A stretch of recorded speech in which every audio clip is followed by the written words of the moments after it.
Welcome to another episode of The Art of Feminine Negotiation, otherwise known as Persuasion. I'm your host, Cindy Watson, and today I am really excited to introduce you to Alam Ghafoor. Welcome, Alam. It is so great to have you here. Good morning, Cindy, and thank you so much for the invite. I'm really excited to speak to you. I'm so excited about this topic. For everybody out there, buckle up, get somewhere comfortable. You're going to want to listen to this with no distractions. We're going to talk about negotiating for your life. And yes, I mean that literally. And we're going to get tips from a wrongly accused hostage accused of terrorist activities. Now, we've had hostage negotiators on the show before, and today we get the very rare experience to hear about negotiating on the other side from the perspective of the hostage prisoner. I don't know what we would call you, Alan, but can't wait to hear your story. And for those who don't know, I've had the pleasure of co-moderating with Alam Ghafoor in Clubhouse in a room of negotiation masters, and he is certainly a negotiation master. And I immediately knew I had to get him on the show. His story is incredible, as you're going to hear really shortly. But notwithstanding his harrowing experience, I have found his advice on negotiation is always based in integrity and compassion and collaboration. He's always looking for that highest good. And he does some really high stakes, tough negotiations. So, Alam Ghafoor is a professional negotiator and a business strategist. He's an author and a public speaker, and he is most definitely a trusted advisor to senior executives and CEOs. He's got over 35 years' experience providing consulting and coaching to individuals, to VIPs, to organizations, to business, to governments. And this experience, I think, gives him a really unique perspective for you today to tap into on human nature. And that's the reason so many people seek his help and advice. He's worked internationally in the UK, in the US, in the Middle East, and the Far East. And Alam, I'd love to, so let's just start with the elephant in the room. And if Right. you don't mind, tell us about the hostage experience that you had. Yeah, so I'll give you the shortened version of it because I have done other podcasts where I've gone in depth into it.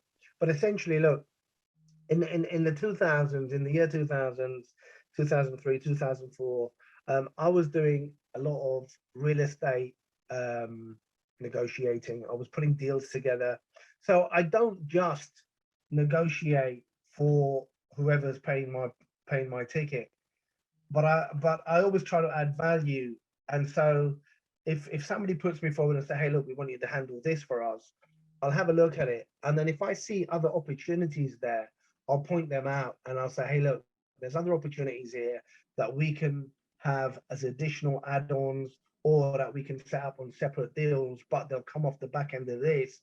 And for those ones, I want to partner up, and I think we can take advantage of. So there's all these kind of different things at play. So I'm not just a straightforward, hey, look, go get this deal done.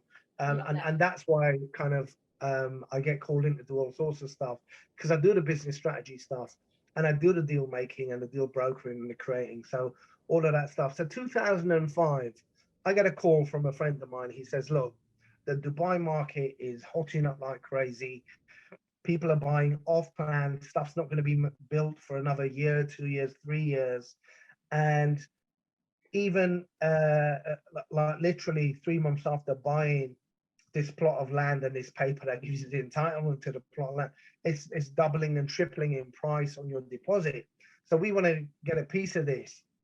And we've all clubbed together and we want you to go out there. We've seen something. We've kind of opened up the talks with them. They've kind of stalled. Can you go out, figure this out? And we want to build this kind of condo hotel or whatever it was. But it was a deal in the millions. So I get prepared, jump on the plane, I fly out. I get over there, I go start meeting the people, we start having the lunches, and this was a crazy time in Dubai, 2005. I mean, it was awash with money flooding in from different that. countries, good and bad, but black money and red money and whatever terms you want to call it. I mean, Yeah. literally, you'd go to meetings and people would turn up with shopping bags full of cash in Wow. your in your currency Yeah. that you wanted to do the deal in, and literally people would be walking around with millions of pounds, Wow. and it was insane.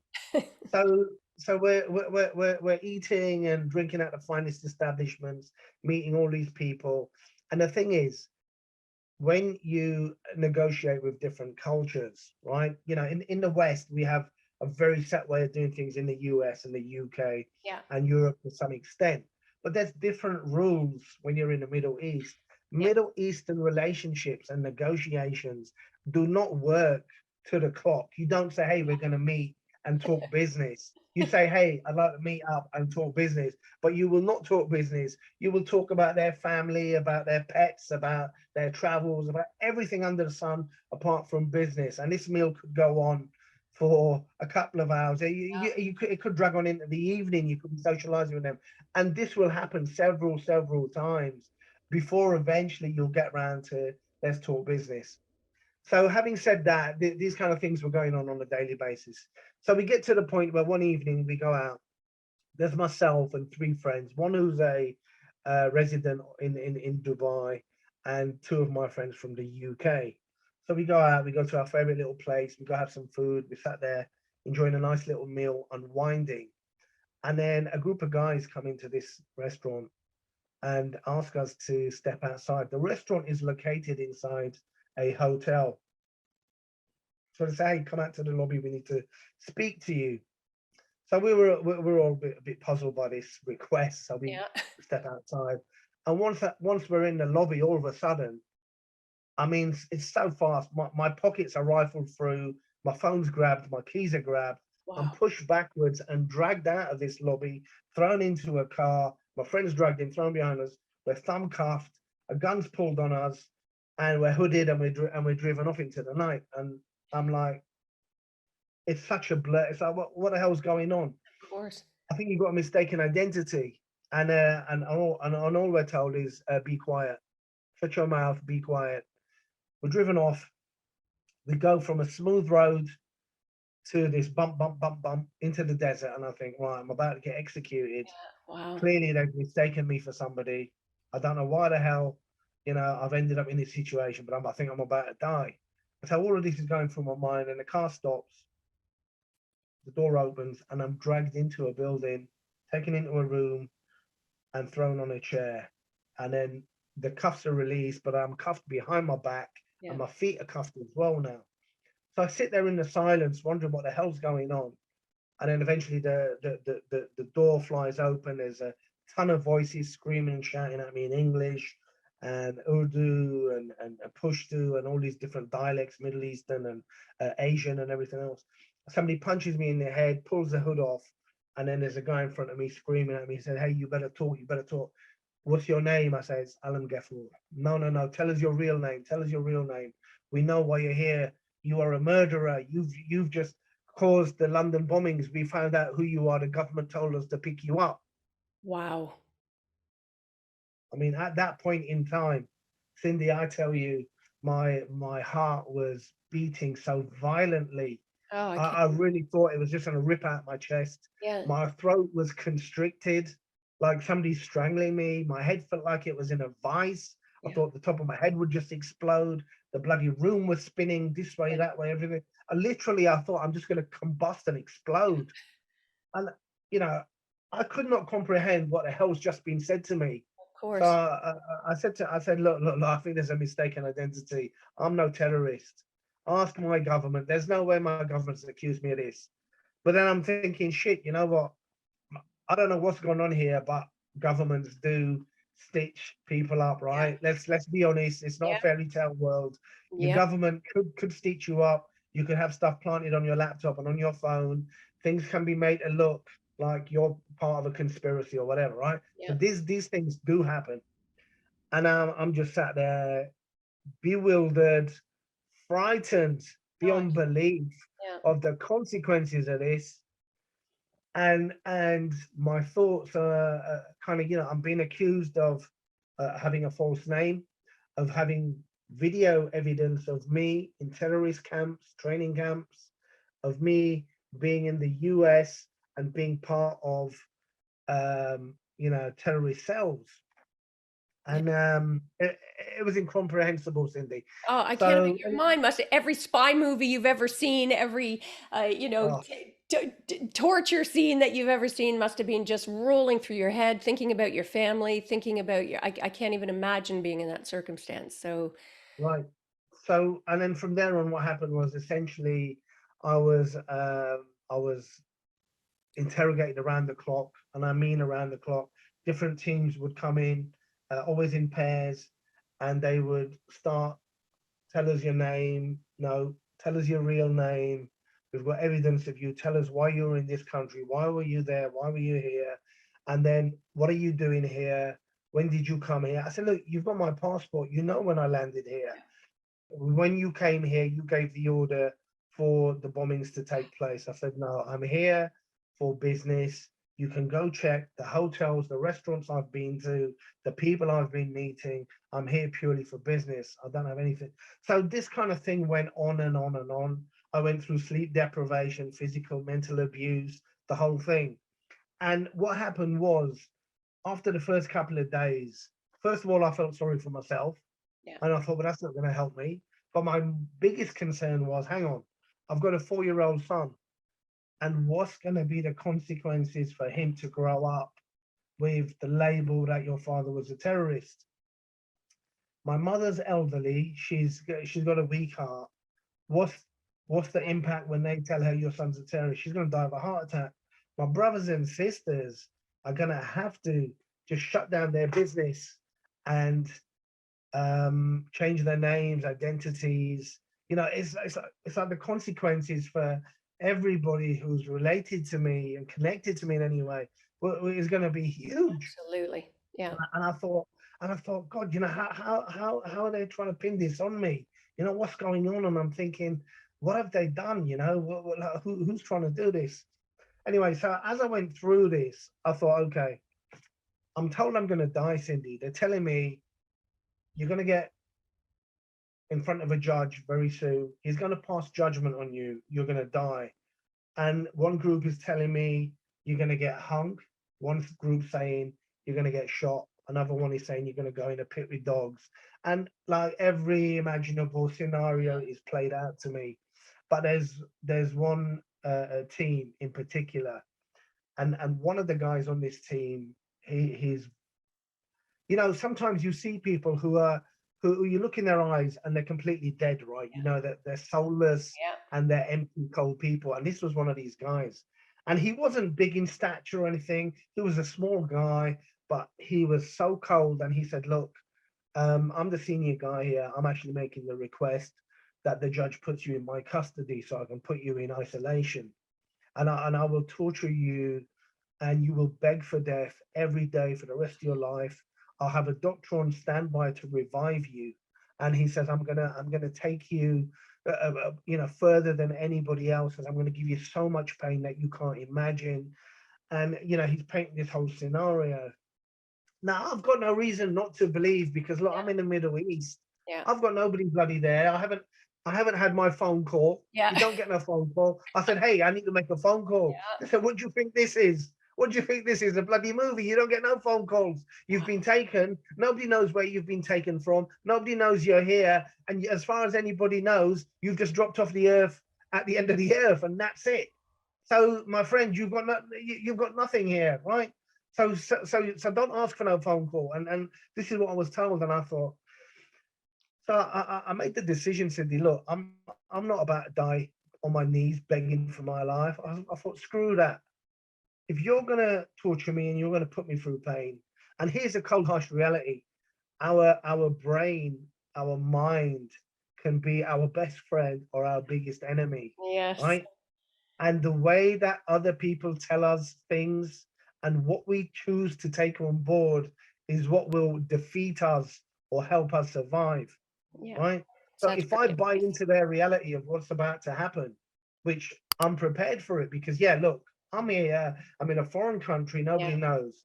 Yes, you're going to put me through pain. I don't doubt it. Yes, you're going to torture the shit out of me. Yeah, I get it all. But here's the thing: me future projecting and having the fear of that is as Yeah. bad as what's going to come. Yeah. So I said to myself, right, you better accept it. If they're going to torture you and pull your nails out, electrocute you, it's all going to happen. But at some point, your body will give up, and you'll be dead, and you'll be, you know, resting. So whatever comes to you, and whatever your body can take, it's going to take it. So accept it. So then that fear can't keep being manipulated at me Yeah. and driven into me. You know, you can't keep coming and telling me, oh, we're going to do this. Hey, I'm prepared for it, right? Yeah. Go ahead, just do whatever you're going to do, because I'm going to die at some point, and that's it. I'm fine. I'm ready for it.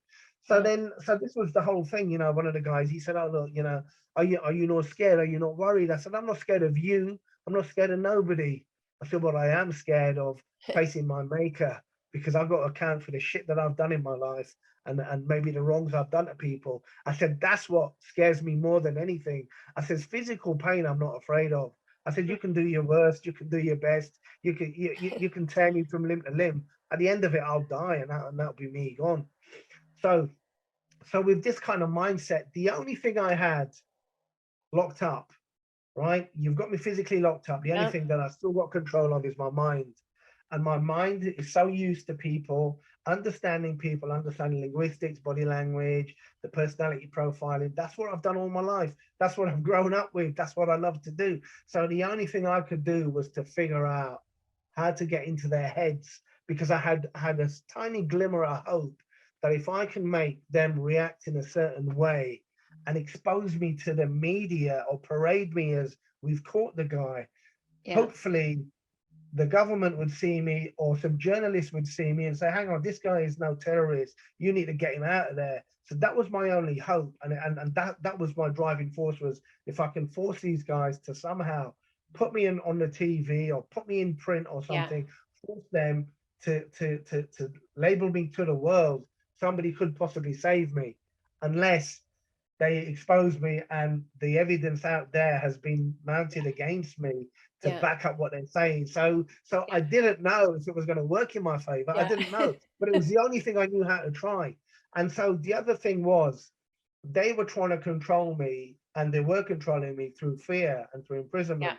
The only trading chip I had back was to use fear against them. So you have influence, you have persuasion, you have manipulation. So Yeah. I had to figure out these teams, who is it that I can influence to try and get either access to a phone call from Yeah. to the council, to the embassy, Yeah. to the consulate. Who can I persuade to get the same result? And who would I downright have to manipulate to cause them to react in some way or other that would make them expose me to the public, Yeah. right? So then it was a case of, okay, and it kind of, it went from, okay, look, you know, do your worst to me. And then what happened was I started noticing, and this is the thing, if you are negotiating, you're dealing with people, you're dealing with companies, you've got to notice the little things, you've got to notice the nuances. And this is how you can create tension, and how you can Mm. create um, um, opposition within the other party by labeling something and picking it out. So I'll give you the example. With one particular team, I noticed that the two of them would come in, and the guy would always be behind the other guy. He'd walk in after him, he'd sit down. One of them would be the interrogator, the question, and the other one would be making the notes. So when this guy, you know, we'll call him Mr. B. When Mr. B came in on his own one time and brought me my food and my water, I asked him, I said, hey, where's your boss? He goes, what do you mean, my boss? I said, well, your boss who you come in with. I don't have no boss. So I know that, okay, I've got him on the pride angle here. Yeah. This guy, don't. I said, no, you do have a boss. Your boss, the one who you come in with, he's always walking in front of you. You sit down, and then you make notes. In fact, I think maybe you're a secretary. How dare you call me? You know, so I got knocked around. How dare you call me a secretary? Look. I'm not calling you a secretary. I thought you're his secretary because you make the notes. You never say anything when he's here. You know, so I'm putting these, planting these seeds for Yeah. him to think, well, shit, you know what? So I knew I got into his head. And then one of the others, he was kind of telling me something, and he said, oh, I'm sitting here and I'm thinking about you, and I noticed that when we brought you in, you had a disguise on your face. And I said, I don't have any disguise. Yeah. And he goes, no, when you were brought in here, you had this stubble shaped, where you had like two stripes coming down and this goatee. And he goes, that was your disguise. And I said, okay. And he goes, yeah, because you had the two stripes. And he says, two stripes means Taliban. two students.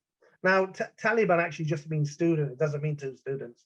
Huh. So I bought into his reality. I said, yeah, you're right. I said, you're right. Two stripes does mean two students. I said, how come you're the smartest one who's actually figured this out? None of these others have. Yeah. I said, you're right. I said, you've actually got me. I said, you know who I am, don't you? I said, but here's the thing. I said, you know that I'm also prepared to die. And so how do you know that this wasn't part of my plan to be caught? Because I wanted you to catch me. Because you see, when you kill me, there's going to be many others who are going to come and say, "Oh, he's a martyr." I said, "So Risky. I'll go." So then I'll buy into your reality. I'm going to Yeah. go to heaven. I'll be with all these beautiful virgins having these orgies, and you'll be here on earth. But you know what's going to happen to you because it's your misfortune for getting me. I said, my people are going to come. They're going to come to your house. They'll sit you down. I said, and they'll get your mother and father, your wife, your kids, everybody around you. I said, have you ever peeled a potato in your life? He goes, what do you mean? I said, you ever peeled a potato? You take the skin off. I says, imagine that there's 7 layers of skin on a human being. I Gee. said, imagine all of them being pulled off your wife, like stripped down to her veins, Yeah. and she would just melt. I says, Oh. they'll destroy everybody around you, but they won't hurt you. Because I said every day when you wake up, I said you'll want to die, and when you look in the mirror and you wash your face, you'll see me smiling at you with surrounded by.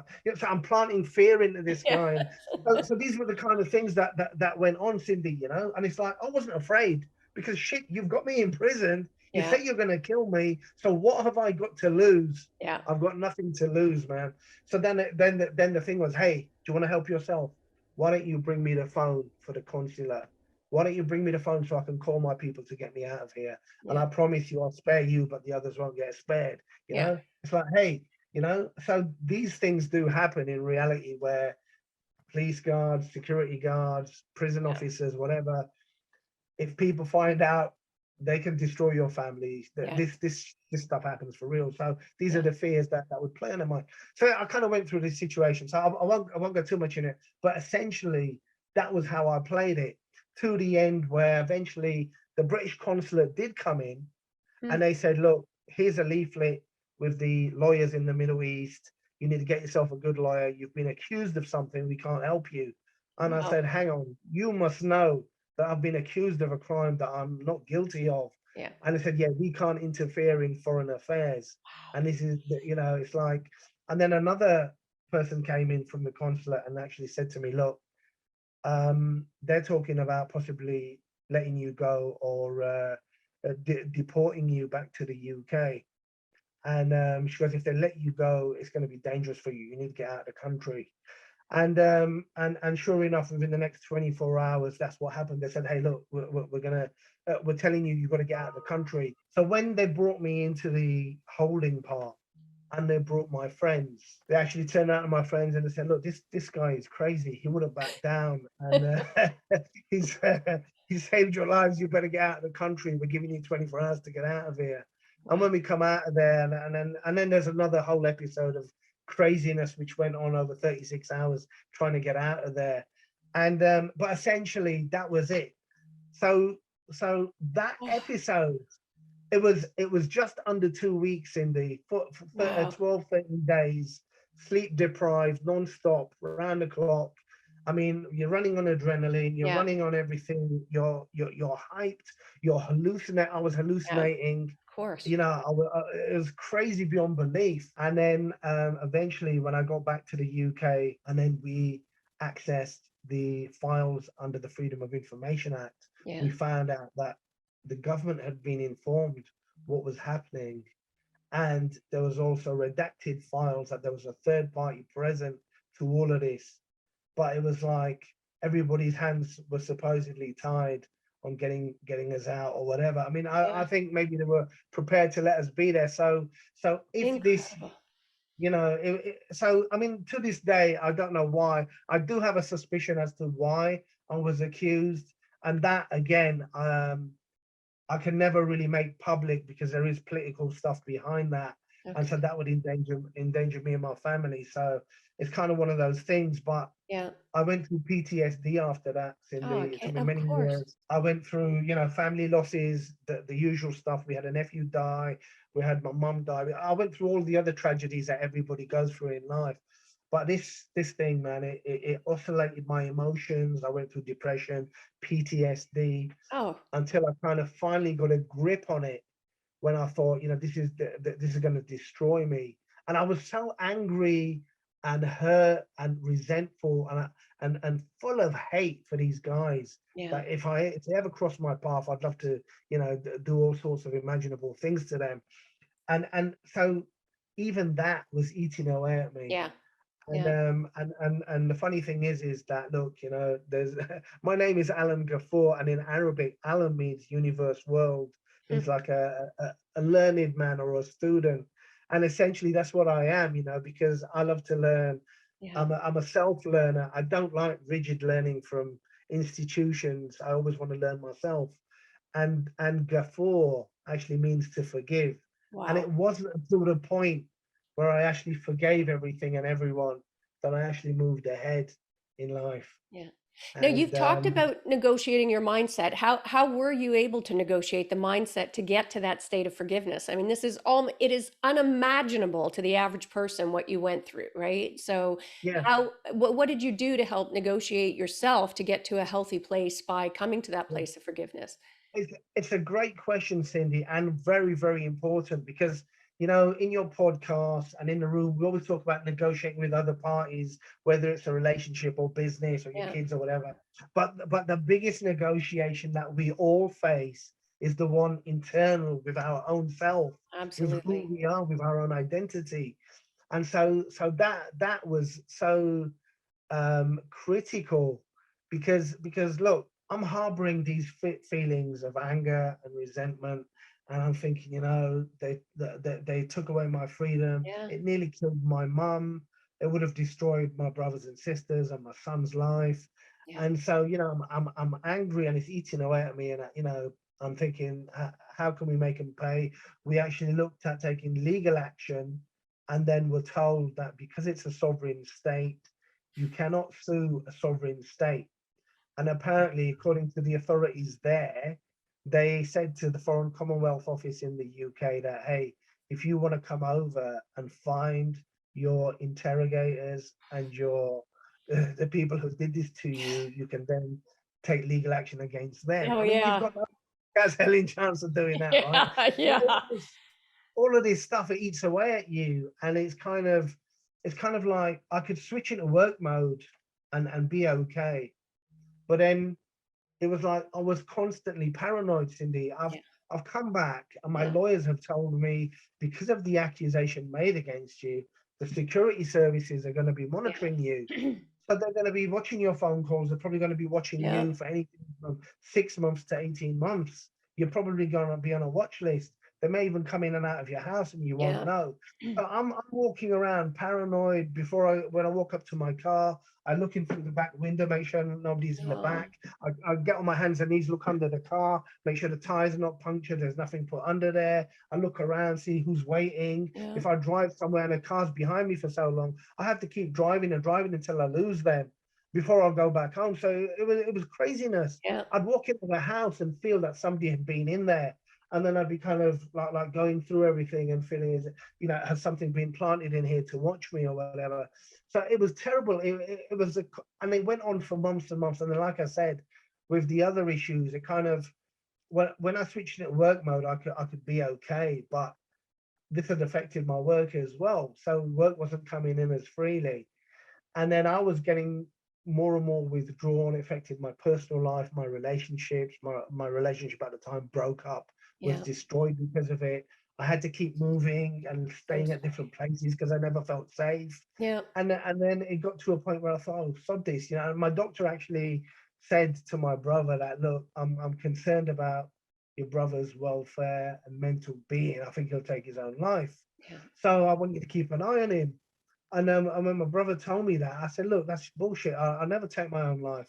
And I thought, I've got to get a grip on this. mm-hmm, So I thought, okay, what's the issue here? What's the story? Like, what is it that's eating away at me? So I kind of shut myself off from the world for a while. And I thought, okay, let's have a look. Let's just dissect this. What happened to me? And I've come out of there, and then life has hit me with everything else. And it's fine. And it's like, whatever happened in there happened for a reason. Hmm. I got tested to my limits. Yeah. I'm a better person because I've survived it.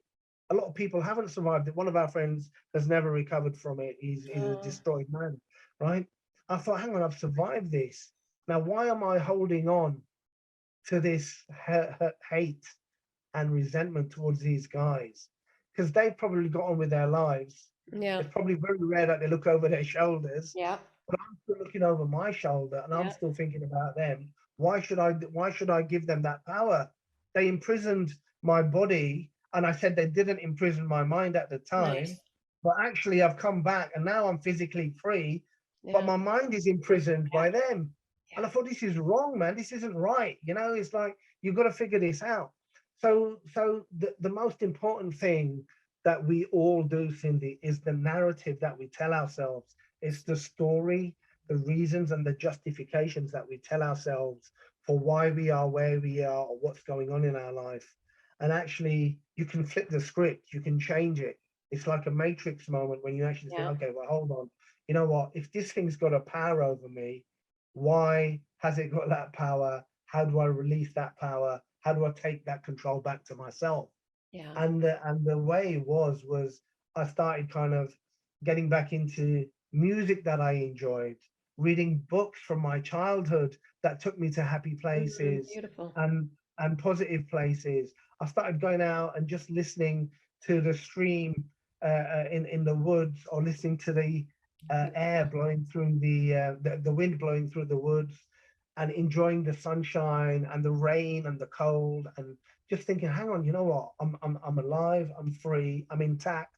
Nothing's been taken off me. Yeah. Fingers and arms and legs are all Yeah. intact.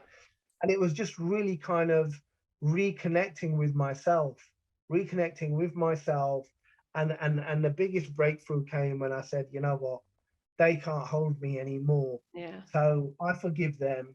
They've got their own reasons why they acted the way they did, whether it was through superiors' orders or whether it was because also they've got inadequacies from their lives Yeah. which carry on into their work, which make them into these bullies and into these kind of people. So you know what? They don't need my anger and hate. They actually need my sympathy, because they've got that shit that's stuck with them and that's made them into this horrible person, and they haven't figured it out why they are that way, you know. Hmm. And so once I did that, and again, it was kind of a slow process, but once I did that, it kind of really did release the shackles. And things Wow. things got much better for me in every way, to the point where now, I've got a tech platform I'm going to be launching very soon myself, but Congrats. I'm actually advising a bunch of tech guys, CEOs, who funny enough, they came to me last year during the pandemic, found me on LinkedIn, one of them, and he said, look, I need some help with business strategy and acquisitions. This pandemic's really screwed us up. I've seen your LinkedIn profile, and Yeah. I wanted to know if you think you can do anything. Wow. So we started having some conversations. He's telling me about his business, and we said, okay, look, let's figure this out. And then we have a point where we're into this, and then he breaks down. So this is like 6 weeks into working with me, and he breaks down. He said, this pandemic, it's destroying me.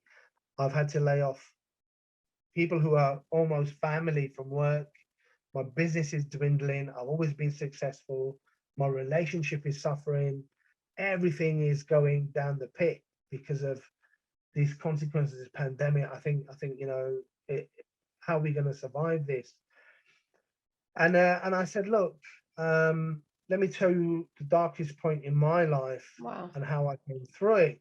So I kind of shared it with him, and he's like, I would never have guessed that of you if I Yeah. spoke. I've been speaking. He said, I would never have guessed that shit had happened to you. And he goes, how did you get through it? So I kind of broke it down. And he says, okay, how do I get through this? So I said, okay, look, it's going to be intense, and I'll work with you, but you're going to have to, kind of trust me. But it's also a lot of self-reflection that I'm going to cause you to do, which then you've got to be honest about what you're seeing and what Yeah. you're understanding.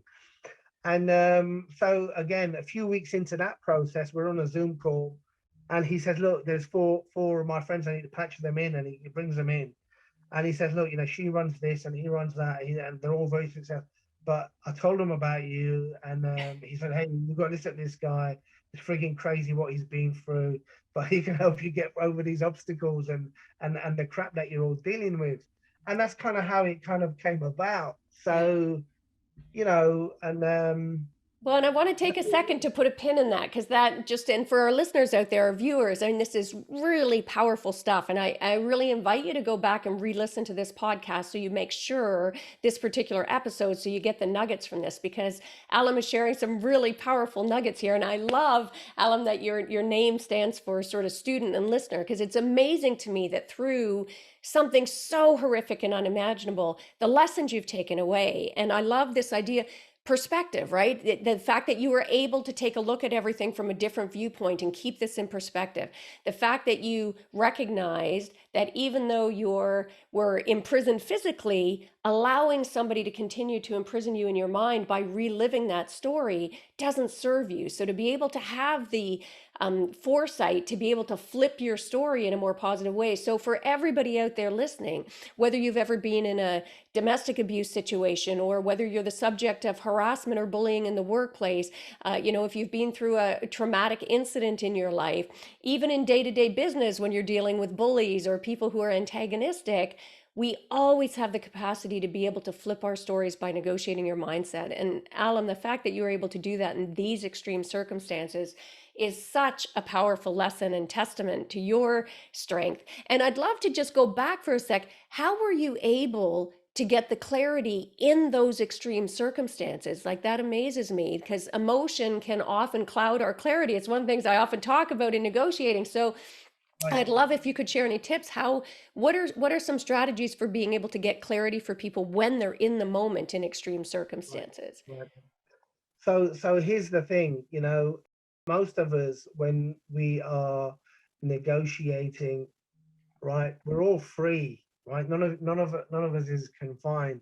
We're Yeah. all free, and therefore that's why we get these reactions. We get the anxiety, we get the nervousness, we get the fear, because it's kind of, oh, if this doesn't work out, Yeah. what's going to happen? Look, what's the worst that could Yeah. happen? You're going to get a no from somebody. You're not going to Yeah. get that pay rise you wanted. You're not going to get that deal, but there'll be another deal. There'll be another this. There'll be another that.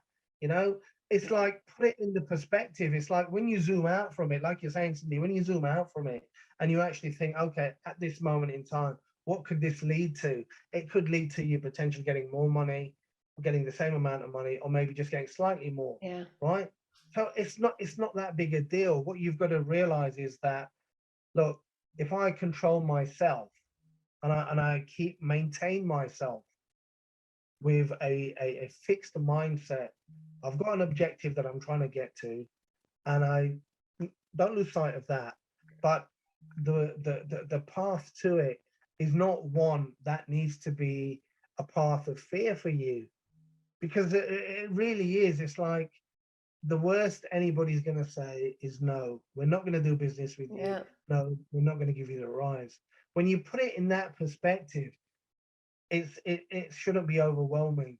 It shouldn't be. It's Yeah. only the attachment we put on it, and that is why it becomes important to realizing what your narrative is.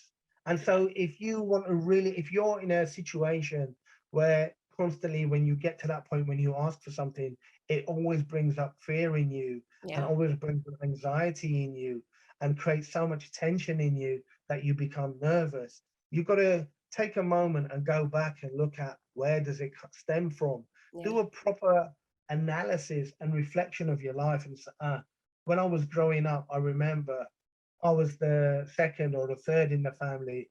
I was always said no by the elders, by Yeah. the elder siblings. Mum and dad always, or hang on, when I asked for this Barbie doll or this toy or for this book, I was told no. And when I was in my teens, I said I was going to date Joey, and I was told no, he's not good enough. And it's like, okay, you know what? Okay, I've heard no, and that is what the thing is that I'm holding on to. So when I'm going into this and I'm fearful of the no, it isn't the no from here. It's the no from all the past Yeah. incidences which is driving this fear. And it's like, okay, yeah, but my mum said, no, you can't date Joey. But I went on to date Mikey and that didn't work out. And I found out Joey was an a-hole anyway. So, have a look at the things and put it in perspective. And when you do that, you realize that you're battling with yourself and Yeah. that actually you're going into something, you're going to go ask for something, somebody else has something that they want to give you or they don't want to give you, right? And it's a case of, you've got to figure that element out. But there's no reason for you to be fearful. I Yeah. mean, one of these guys that I'm working with, he's an accomplished guy. He's got a brilliant track record, work record, companies he's bought and sold, and all the rest. And he's got an amazing team around him. And he said, look, I've got these guys. This guy's got 6 degrees and 3 masters and PhDs. And I said, look, mate, I don't have any of that stuff, right?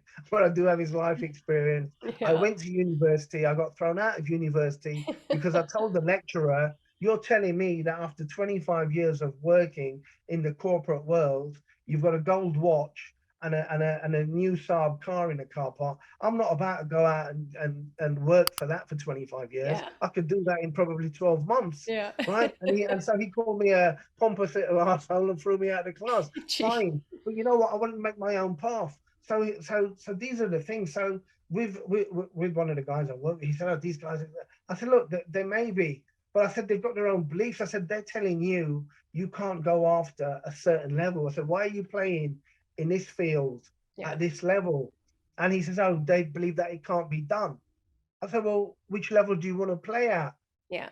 And he says, well, I want to up it. Like, I want to go from sort of a 20 million to 100 million market. I said, right, so let's do that. And he says, what? It's as easy as that. I said, absolutely it is. I'll show you. I said, I'll get you on the phone. And then when we come off, and then he brought his team in and they're like, shit, this guy actually does what he says. And he says, yeah. And so now every time we have a conversation and we're doing something, and I see him get fret up, and I say, hey, what's the worst? Yeah. He says, oh, what's the worst? They could say no. I said, yeah, they could say no. So what? Yeah. And And I'm he's like, hearing yeah, two things here, Alan, that I think are really important as well. It sounds like you have really mastered and you're inviting everybody, listening here today, know yourself as part of your preparation process. Like as part of that prep going into any negotiation, know yourself, know your triggers, know what the backstory is that you've been telling yourself so you can take control of that. And tied to that, I thought it was so powerful that you talked about, even in that extreme circumstance, knowing the other party. And for you it was coming to forgiveness after the fact, but I take it it's part of the process is try and consider what their deep why is, what makes them the bullies, what made that guy the dead right, cold fish. right, And right. knowing that, I take it real power comes. Would you agree? Yeah, absolutely. So I'm going to break both points down. Look, the thing is, I've managed to conquer my mind, but that doesn't mean that I'm infallible. I'm not claiming to be no superhero. Yeah. Look, I still have issues with family where family will trigger me off and the caveman kicks in. And Yeah. everything that I've learned goes out the window, and I become this raging bull that just wants to, tear them apart. And look, Yeah. it happened. Nobody's superhuman, so don't anybody listen and think, oh wow, shit, this guy's brilliant. I'm not brilliant. My wife will tell you I'm not, right? I'm still human and I still get triggered by the stupidest things. I still get road rage sometimes when I'm Yeah. driving, so I'm normal as anybody else. But I just figured out that certain things, you can control. And so with this element of looking at these people, the bullies and stuff, look, they can't be in bully mode all the time. Some people can, right? So Yeah. there is exceptions to everything. But that person, that person who held me up and interrogated me and threatened me and beat me and tortured me, when he left that, he went home to his wife. Yeah. He couldn't be that same person. Yeah. Surely there's a bloody loving side to him. If Yeah. he's got kids, he can't be beating and torturing his kids up. Some people do, I Yeah. know, but there may be a loving side to him. So maybe there's other elements. And then maybe in his moment of reflection or in his deepest psyche, he's just still this frightened kid who was Yeah. mistreated or was mistaught the value of being a bully, and he took it upon himself that that was the only way to protect himself or safeguard Yeah. himself. Or he got told that if you're going to be given this position of authority, the only way you can really exert it is by being, horrible to people and demeaning them. And this goes for the CEOs and the Yeah. bosses and your bosses, people you're dealing with. If they are being horrible to you, it may not be a direct reflection of you at that point, and it normally isn't. It's because there's something else that's happened. Either he's having a bad time with his wife or his friends or his relationships or his children. He might be dealing with health issues. He might have just been told he's got cancer or he's got this or he's got that. He's Yeah. just lost somebody. There's 101 other reasons why somebody is being negative and reactive and horrible in that Yeah. moment. And it just so happens that you happen to be in front of them. And this is the vent that comes out from that. So it's a case of when you can detach yourself from what's going on and you don't allow it to become personal. It's like, okay, you know Yeah. what, this person's having a bad day. And if you truly feel like they're having a bad day, then call it out and say, hey, look, it looks like you're having a really bad day today. Maybe we should speak another time, Yeah. because it's like, I don't want to pressurize you into anything today. So you can call it out in a gentle way, in a kind way. It's never going to weaken you, never Yeah. going to weaken your position. So that's essentially it. Always try and think that there's so many angles. We're all multifaceted, right? Yes. We all wear different hats throughout the day, Yeah. right? So we are never that one person all day long, that one personality and that one mode. You're never in one gear. You're going up in gears and down in gears and shifting back and forth. Yeah. And that's how the other person is. And when you kind of put all of these things in perspective, then you don't get fearful of anybody. I mean, Yeah. since what happened to me, I went on to negotiate for other people's lives in Afghanistan, in Africa. I dealt with African warlords over a land issue.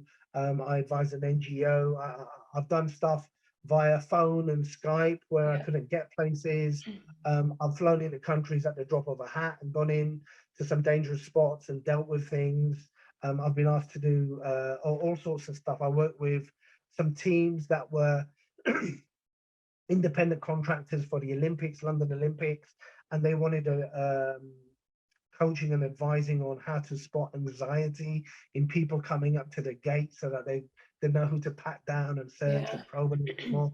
So there's all sorts of elements of my work that's been used in different places. And the corporate stuff is what I do, and the mindset stuff more so now is becoming quite prominent. People are actually asking me more for that, and especially I bet. and the reason why I say the CEOs and the tech guys and the executives is because one, it's very intensive, it takes up a lot of time, and so I charge them for that. I charge Yeah. them for it. I don't make no, I'll charge them a lot for it because it's draining on me, it's draining on them, but Yeah. it's time intensive. It's not something that I can have 20 people and do it simultaneously. It's a one-on-one, and we've got to figure things out and break it down. And Yeah. it's like a 30-40 day process. Yeah. And so all of those kind of things come into play. But look, if you know thyself, right? Know thyself, understand yourself, look at where you are, why you got there, how you got there. And when you look at the triggers and the fears and the anxieties, what is it that causes it? And I know the other day in the room, somebody said, oh, they have this fear when they're negotiating. And I said to them, look, you've got to look at what it is. Is it because it could even come down to nutritional stuff? Maybe you had too much coffee before you Yeah. went in, and it's the caffeine that's making you feel nervous. So your brain is registering it as fear when Yeah. actually it isn't. Or it could be hunger, or it could be this, it could be that. So there's many different aspects to it of why you could be feeling that fear and anxiety. But it could be something that you're labeling as fear and anxiety when in actual fact it isn't. And Yeah. then the flip side of that is that when you are thinking that it's fear and anxiety, then you can say, hang on a second, this is me going into this and I'm feeling fearful. But here's Yeah. the thing, I've got to get through this, I've got to drive through this.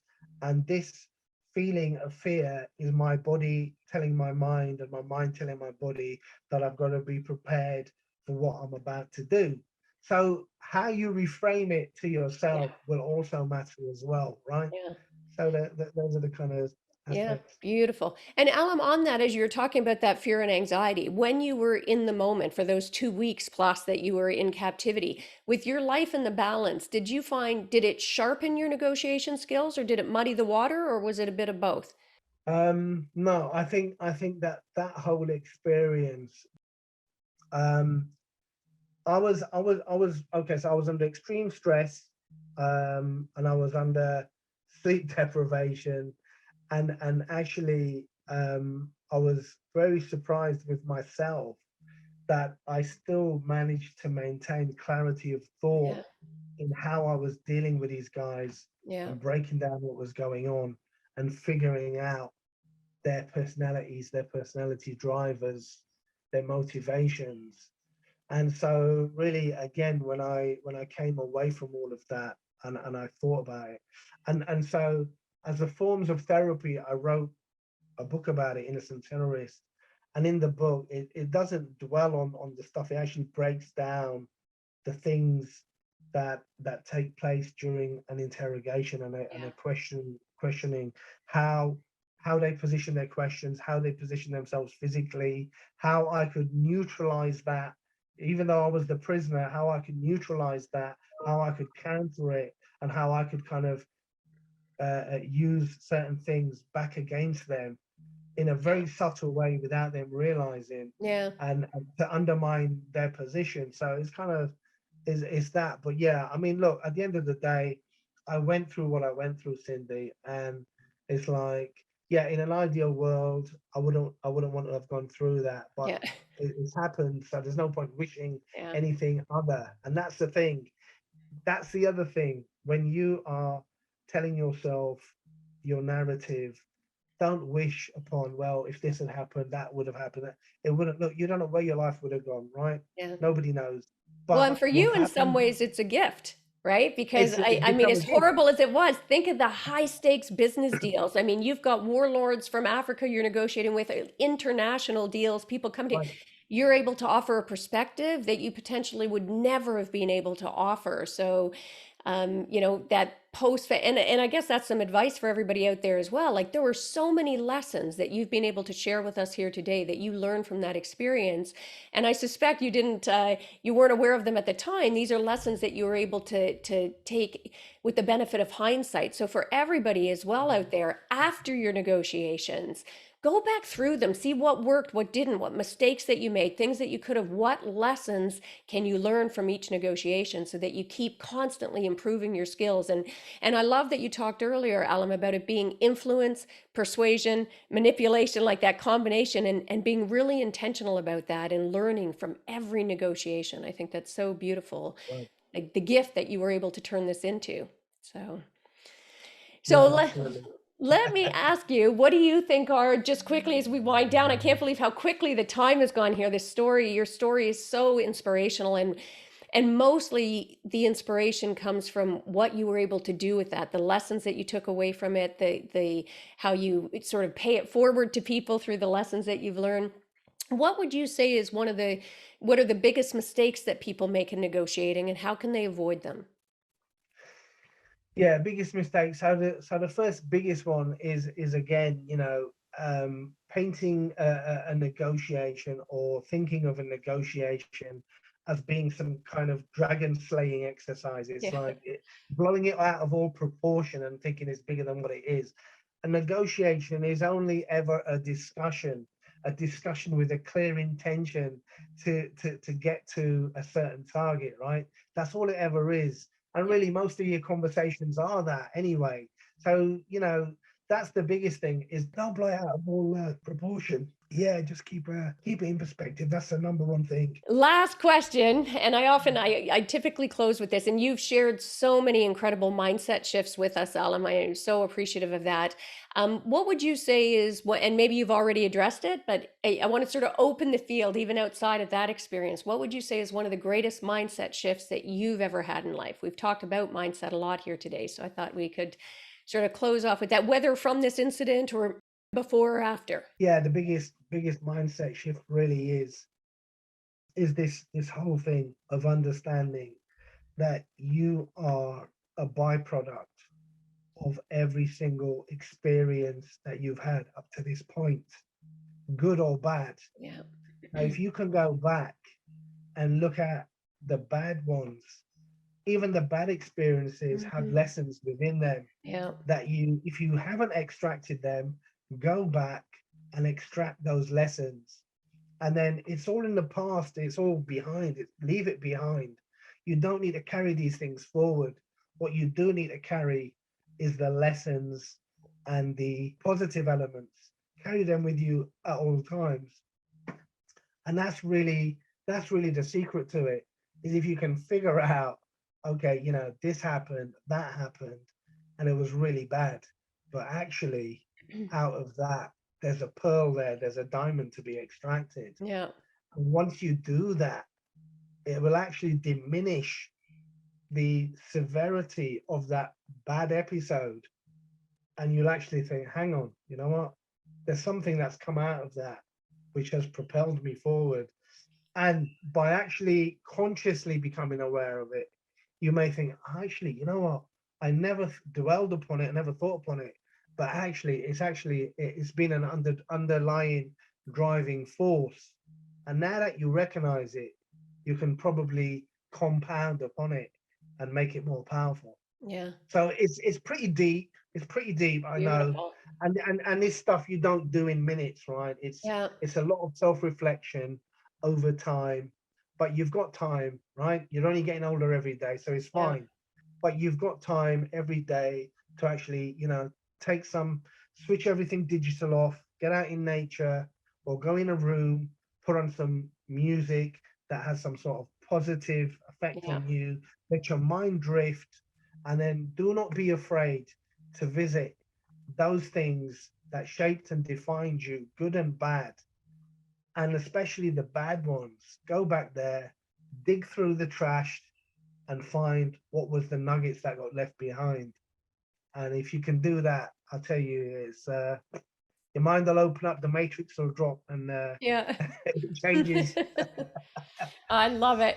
Well, Alan, I cannot thank you enough. It's been so great having you here and the insights that you've shared. So thanks so much for being with us here today. Really appreciate it. Thank you, Cindy. Appreciate you. Thank you so much. Yeah, and for everybody out there as well, I think the easy way I'm going to tell you can learn more about Alam, and the way to do that is you can check out his website at www.alamghafoor.com, and that's ALAMGHAFOOR.com. I'm going to make sure to put that in the show notes, but also just remember that name. If you've got some high stakes deals that you're looking to do, feel free to reach out and tap Alam. And also, just in terms of negotiating, think of his name as the biggest lessons here, right? Alam, which means a student and a learner of the universe and life. And I think so much of what we've heard today is about the strength of being able to be open to those lessons and learning from all of your life experiences and being able to find the gift even in the face of adversity, doing your prep work in advance of your negotiations so you can negotiate your best life and look for the gifts even in your worst times in adversity and how you overcome those obstacles going forward.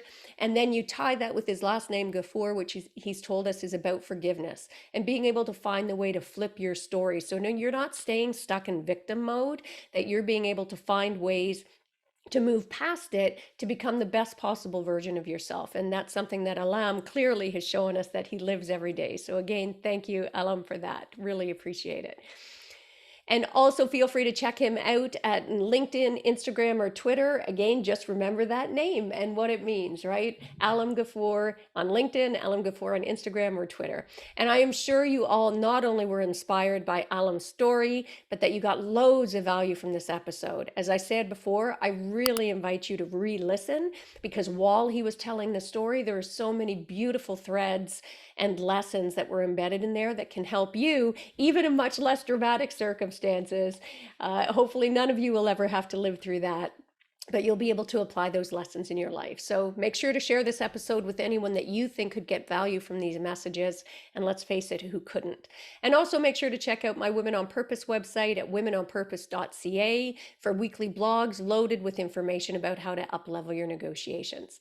And that's a wrap for this episode. So until next time, go forth and negotiate your best life on your terms. so you can stop missing out and start getting more of what you want and deserve in your from your personal to your professional, from the boardroom to the bedroom. And that's a wrap for today. Thanks for joining us.